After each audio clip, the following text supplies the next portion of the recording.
ಸಾಕಷ್ಟು ಚರ್ಚೆ ಆಗ್ತಿದೆ.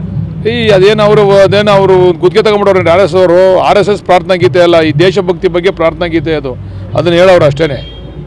ಯಾರೋ ರಚನೆ ಮಾಡೋರು, ಅನೇಕ ಜನ ಅನೇಕ ಗೀತೆಗಳನ್ನ ರಚನೆ ಮಾಡ್ತಾರೆ, ಅದನ್ನು ಇಂಥವ್ರೇ ಆಡಬೇಕು ಅಂತಕ್ಕಂಥದ್ದಿಲ್ಲ. ಅದು ದೇಶಭಕ್ತಿಯ ಪ್ರಾರ್ಥನೆ, ಅದನ್ನು ಮಾಡಿದ್ದಾರೆ ಅಷ್ಟೇ. ಅವರು ಎಲ್ಲದಕ್ಕೂ ಗೌರವ ಕೊಡ್ತೀವಿ ರೀ. ನಾವು ಜಾತ್ಯತೀತ ರಾಷ್ಟ್ರ ನಮ್ಮದು, ಎಲ್ಲ ಜಾತಿ ಎಲ್ಲ ಧರ್ಮಕ್ಕೂ ಗೌರವ ಕೊಡಬೇಕು. ಆ ರೀತಿ ನಾವು ಹಿಂದೂ ಧರ್ಮಕ್ಕೂ ಕೂಡ ಗೌರವ ಕೊಡ್ತಕ್ಕಂಥ ಕೆಲಸ ಮಾಡಿದ್ದೀವಿ. ನಮ್ಮ ನಾಯಕರು ಕೂಡ ಮಾಡ್ತಾ ಇದ್ದಾರೆ. ಕ್ರಾಂತಿ ಮಾಡ್ತಕ್ಕಂಥವ್ರಿಗೆ ಕ್ರಾಂತಿಯಾಗಿ ಹೊರಟೋಯ್ತು. ಈಗ ಅದ್ರ ಬಗ್ಗೆ ಚರ್ಚೆ ಅವಶ್ಯಕತೆ ಇಲ್ಲ. ಆಗಸ್ಟಲ್ಲೇ ಅವ್ರ ಕ್ರಾಂತಿ ಆಯ್ತಲ್ಲ. ಬದಲಾವಣೆ ಯಾವಾಗ ಆಗಬೇಕು? ಬದಲಾವಣೆ ಜಗದ ನಿಯಮ. ಅದು ಯಾವಾಗ ಆಗಬೇಕು ಅದು ಆಗ್ತದೆ. ನಾವು ಹೇಳಿದಾಗೆಲ್ಲ ಆಗಲ್ಲ. ಅದು ನನಗೇನು ಕನಸು ಬಿದ್ದಿಲ್ಲ ಇನ್ನೂ, ನಾನು ತಿಳ್ಕೊಂಡು ಹೇಳ್ತೀನಿ. ಅಲ್ಲ, ಚುನಾವಣೆ ಪ್ರಚಾರಕ್ಕೆ ಮತ್ತು ನಮ್ಮ ಪಕ್ಷವನ್ನು ಸಂಘಟನೆ ಮಾಡಲಿಕ್ಕೆ ಮತ್ತು BJPಯವರ ಷಡ್ಯಂತ್ರವನ್ನು ಬಯಲು ಮಾಡಲಿಕ್ಕೆ ಹೋಗ್ತಾ ಇದ್ದಾರೆ. ಬಹುಶಃ ಈಗ ಇವತ್ತು DCM ಹೋಗಿರ್ಬೇಕು, ಇವತ್ತು ನಾಳೆನೋ DCM ಹೋಗ್ತಾರೆ, ಆಮೇಲೆ 29ಕ್ಕೇನೋ CM ಹೋಗ್ತಾರೆ.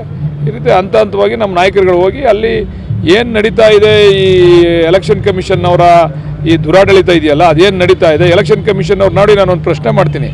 ಈಗ ಕಳೆದ 6 ತಿಂಗಳ ಹಿಂದೆ ಚುನಾವಣೆಗಳು ನಡೆದವು ಸುಮಾರು ರಾಜ್ಯಗಳಿಗೆ. ಮಹಾರಾಷ್ಟ್ರನೇ ಸಪ್ರೇಟಾಗಿಟ್ಟು 6 ತಿಂಗಳ ನಂತರ ಮಹಾರಾಷ್ಟ್ರಕ್ಕೆ ಚುನಾವಣೆ ಮಾಡುವಂಥ ಅವಶ್ಯಕತೆ ಏನಿತ್ತು? ಷಡ್ಯಂತ್ರ ಅಲ್ವಾ ಇದು? ಈಗ ಒಂದು 2-3 ಸ್ಟೇಟ್ ಜೊತೆ ಮಹಾರಾಷ್ಟ್ರ ಚುನಾವಣೆ ನಡೀಬೇಕಾಗಿತ್ತು. ಈ ಲೋಕಸಭೆ ಚುನಾವಣೆ ಬಂದಮೇಲೆ ಮಹಾರಾಷ್ಟ್ರದಲ್ಲಿ BJPಗೆ ಹಿನ್ನಡೆ ಆಗದೆ ಅಂತೇಳಿ 6 ತಿಂಗಳು ಬಿಟ್ಟು ಆಮೇಲೆ ಚುನಾವಣೆ ಮಾಡಿದ್ರು. ಅದರಿಂದ ಯಾರವ್ರೆ? ಎಲೆಕ್ಷನ್ ಕಮಿಷನ್ನೇ ಅಲ್ವಾ? ಯಾಕೆ ಚುನಾವಣೆ ಮಾಡಲಿಲ್ಲ ಅವರು? 2-3 ಸ್ಟೇಟ್ ಚುನಾವಣೆ ಆಯ್ತು. ಅವಾಗ ಮಹಾರಾಷ್ಟ್ರ ಚುನಾವಣೆಯನ್ನು ಮಾಡಬೇಕಾಗಿತ್ತು, ಮಾಡಲಿಲ್ಲ ಅವರು. ಹಿನ್ನಡೆ ಆಗ್ತದೆ ರಾಜ್ಯದಲ್ಲಿ ಅಂತೇಳಿ ಅದಕ್ಕೆ ತಂತ್ರಗಾರಿಕೆಯನ್ನು ಚುನಾವಣಾ ಆಯೋಗ ಮತ್ತು BJP ಸರ್ಕಾರ ಸೇರಿ 6 ತಿಂಗಳು ನಿಧಾನಕ್ಕೆ ಚುನಾವಣೆ ಮಾಡಿದ್ರು. ಅಂದರೆ ಈ ಮತಗಳ್ಳತನ ವಿರುದ್ಧ ಹೋರಾಟ ಏನು ತಗೊಂಡ್ಬಿಡುತ್ತೆ ಸರ್? BJP ಒಂದು ಆರೋಪ ಮಾಡೋದಾಗಿದೆ, ಆ ಥರ ಮಾಡೋದಾಗಿದೆ. ಸ್ಟೇಟಲ್ಲಿ ಇಷ್ಟೊಂದು ಸೀಟ್ಗಳು ಕಾಂಗ್ರೆಸ್ ಪಡೆಯೋಕ್ಕೆ ಸಾಧ್ಯ ಆಗ್ತಿತ್ತ ಅನ್ನೋದು. ಅಲ್ಲ, ನಮ್ದೇನು ಅವ್ರ ಸರ್ಕಾರ ಇತ್ತು ಅವಾಗ. ವೋಟರ್ ಲಿಸ್ಟ್ ಮಾಡಿದಾಗ ಯಾರು ಸರ್ಕಾರ ಇತ್ತು? ನಮ್ಮ ಸರ್ಕಾರ, ಕಾಂಗ್ರೆಸ್ ಸರ್ಕಾರ ಇತ್ತಾ? BJP ಸರ್ಕಾರ ಇತ್ತು. ಅವ್ರು ಏನು ಷಡ್ಯಂತ್ರ ಮಾಡಿದ್ರು ಕೂಡ ಕರ್ನಾಟಕದಲ್ಲಿ ನಡೆಯಲ್ಲ ಅವ್ರ ಷಡ್ಯಂತ್ರ. ಬೇರೆ ರಾಜ್ಯಗಳಲ್ಲಿ ನಡೀತಾವೆ ಅಷ್ಟೇ ಅವ್ರ ಷಡ್ಯಂತ್ರ, ನಮ್ಮ ರಾಜ್ಯದಲ್ಲಿ ನಡೆಯಲ್ಲ. ಚುನಾವಣಾ ಮುಖ್ಯಸ್ಥರು ರಾಹುಲ್ ಗಾಂಧಿ ಕೊಡ್ತೀವಿ ಸೂಕ್ತ ದಾಖಲೆನ, ಕೊಟ್ಟೆ ಮಾತಾಡಿದೀವಲ್ವೇನ್ರಿ? ಈಗ ಇವರು ರಾಹುಲ್ ಗಾಂಧಿ ಅವರು ಮಾತಾಡ್ಬೇಕಾದ್ರೆ ದಾಖಲೆ ಸಮೇತ ಮಾತಾಡಿದೀವಲ್ವಾ? ಇನ್ನೇನು ದಾಖಲೆ ಕೊಡ್ಬೇಕು ಅವ್ರಿಗೆ? ಚುನಾವಣೆ ಸುಪ್ರೀಂ ಕೋರ್ಟ್ ಹೇಳಿದೆ ಆಧಾರ್ ಕಾರ್ಡ್ನ ಲಿಂಕ್ ಮಾಡಿ ಅಂತ. ಇವತ್ತು ನೋಡಿದೆ ನಾನು, ಸುಪ್ರೀಂ ಕೋರ್ಟ್ ಎಲೆಕ್ಷನ್ ಕಮಿಷನ್ಗೆ ಆದೇಶ ಕೊಟ್ಟಿದೆ ಆಧಾರ್ ಕಾರ್ಡ್ನ ಲಿಂಕ್ ಮಾಡಿ ಅಂತೇಳಿ. ಈ ಕೆಲಸ ಅವರೇ ಮಾಡ್ಬೋದಾಗಿತ್ತಲ್ವಾ?